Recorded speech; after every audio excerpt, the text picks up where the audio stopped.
Shrivas sir, यही मैं आपसे बार बार सवाल कर रही हूं, पुतिन की कही गई हर बात का दुनिया में खासकर अमेरिका को क्या संदेश जा रहा है? और यूरोप को देखते हुए, वहां के विंटर सिचुएशन, एनर्जी की डिमांड, इन सब चीजों को देखते हुए पुतिन क्या कहने की कोशिश कर रहे हैं?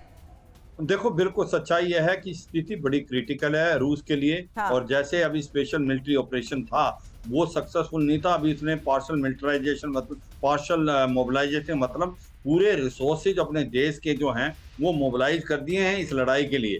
अब उसके पास हथियारों की कमी नहीं है और मुझे लगता है रूस कोई भी हथियार इस्तेमाल करने में पीछे नहीं हटेगा। जिस प्रकार से उसको लग रहा है कि उसकी हार होती जा रही है और यूक्रेन धीरे धीरे जो इलाका उसने लूज किया था उसको लेने की कोशिश कर रहा है, तो ऐसे में रूस ने डिक्लेयर कर दिया। क्या या दुनिया में जो मैसेज जा रहा है कि पूरी दुनिया से पुतिन के ऊपर एक प्रेशर बिल्टअप किया जा रहा है उनकी इमेज को लेकर, उनकी तरफ से किए गए बयानबाजी, और यूक्रेन जिस तरीके से लगातार तस्वीरें ये जाहिर करने की कोशिश कर रहा है कि रिकैप्चरिंग पूरी तरीके से वो यूक्रेन में कर रहे हैं, उसी के तहत आज पुतिन का सामने आना और यहां पर मोबिलाइजेशन की बात कहना। सर हाँ बिल्कुल, देखो सच्चाई ये है कि अब रूस के पास जितने भी हथियार हैं, जो भी ताकत है, वो पूरी झोंक देगा और मुझे लगता है दोबारा जो बड़ा रिन्यूड अटैक करेगा।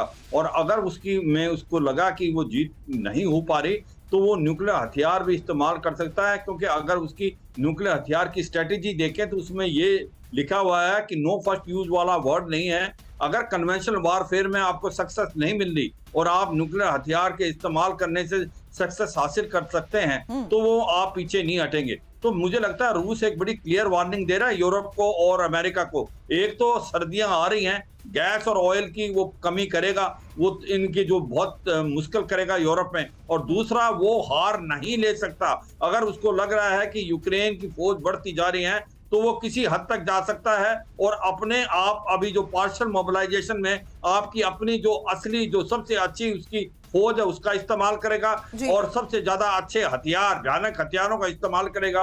अगर उसको जरूरत पड़ी तो न्यूक्लियर हथियार भी इस्तेमाल कर देगा, क्योंकि वो पीछे नहीं हटेगा। उसको लगता है वो हार नहीं ले सकता। बड़ा अल्टीमेटम यहाँ पर पुतिन की तरफ से अगर दिया जा रहा है और ऐसे समय में इसको लेकर आगे आपसे चर्चा करूं, उससे पहले इस वक्त की एक और बड़ी खबर बता दें, जहां अमेरिका और यूरोप को एटमी धमकी देकर पुतिन की तरफ से कहा गया पश्चिम ने सारी हदें पार कर दी हैं। पुतिन की तरफ से दिया गया ये बड़ा अल्टीमेटम और अमेरिका और यूरोप रूस को जिस तरीके से तोड़ने की कोशिश कर रहे हैं, उसके तहत पुतिन की तरफ से ये बड़ी बात कही गई है कि पश्चिम को अपने भविष्य का फैसला अब खुद करना होगा। वेस्ट जिस तरीके का माहौल और जिस तरीके के बयानबाजी के साथ साथ बड़ी बातें कर रहा है, उसके तहत पुतिन की तरफ से अमेरिका और यूरोप को एटमी धमकी को लेकर यह बड़ा ऐलान और साथ ही यह भी चेतावनी भरे लहजे में कि पश्चिम ने अब सारी हदें पार कर दी हैं, इसलिए अपने भविष्य के फैसले को लेकर खुद उसको जिम्मेदारी भी उठानी होगी। तो बड़ी बातें यहां पर कही जा रही हैं और पुतिन की तरफ से अभी तक क्या क्या कहा गया है, पुतिन की तरफ से अमेरिका और यूरोप को इस स्पीच में दी गई धमकी को लेकर एक एक डिटेल टीवी9 भारतवर्ष आपको दे रहा है, जहां रूस की तरफ से दिया गया है इस वक्त ये अल्टीमेटम कि न्यूक्लियर अटैक की चेतावनी को हल्के में लेने की गलती ना करें। एटमी चेतावनी कोई ड्रामा नहीं है।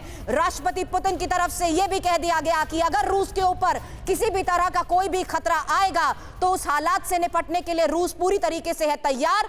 और क्योंकि पश्चिमी देश अब अपनी सीमा को पार कर रहे हैं, इसलिए आने वाले वक्त में अपने भविष्य को लेकर फैसला खुद पश्चिम अपने आप कर ले। और साथ ही यह भी कह दिया कि नेटो, हमारे पास नेटो से भी ज्यादा आधुनिक हथियार है। मेरे सहयोगी मनीष इस वक्त हमारे साथ बने हुए हैं और साथ ही हमारे साथ इस वक्त defence expert JS. Sodhi sir जुड़ चुके हैं। सर, क्या मायने हैं पुतिन के इस बयान के, जहां वो सामने आकर सीधा एड्रेस करते हुए ना सिर्फ मिलिट्री मोबिलाइजेशन की बात कर रहे हैं बल्कि ये भी कह रहे हैं कि किसी भी चेतावनी को हल्के में ना लिया जाए?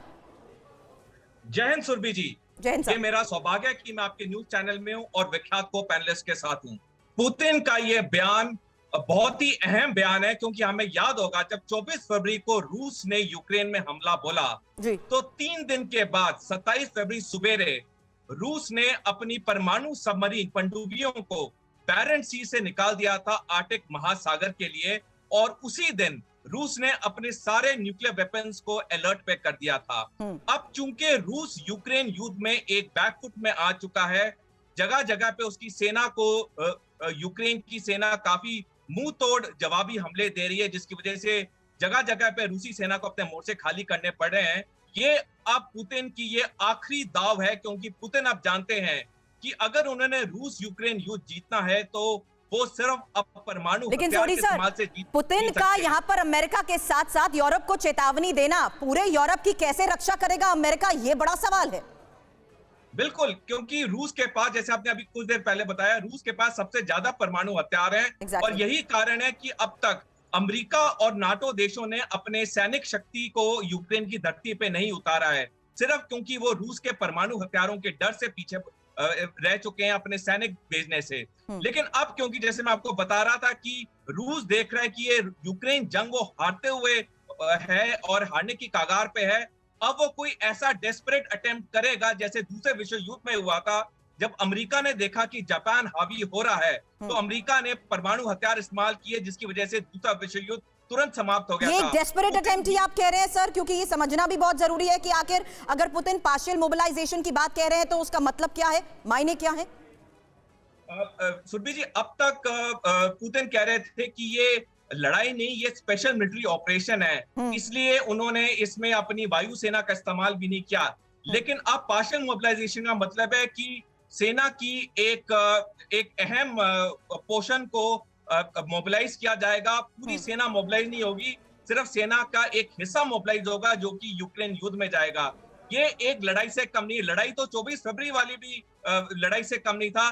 पुतिन हालांकि उसे स्पेशल मिलिट्री ऑपरेशन कह रहे हैं, लेकिन है तो ये लड़ाई। अगर कोई देश दूसरे देश की धरती पे जाता है वो तो युद्ध है। तो अभी पुतिन सिर्फ अपने आप को बचा रहे हैं, अपने आप को एक हारते हुए सिचुएशन से जीतने की सिचुएशन में आना चाहते हैं, और तभी ये पार्शियल मोबिलाइजेशन कर रहे हैं और परमाणु हथियार की धमकी दे रहे हैं। तो बड़ी बात इस वक्त पुतिन की तरफ से कही गई है।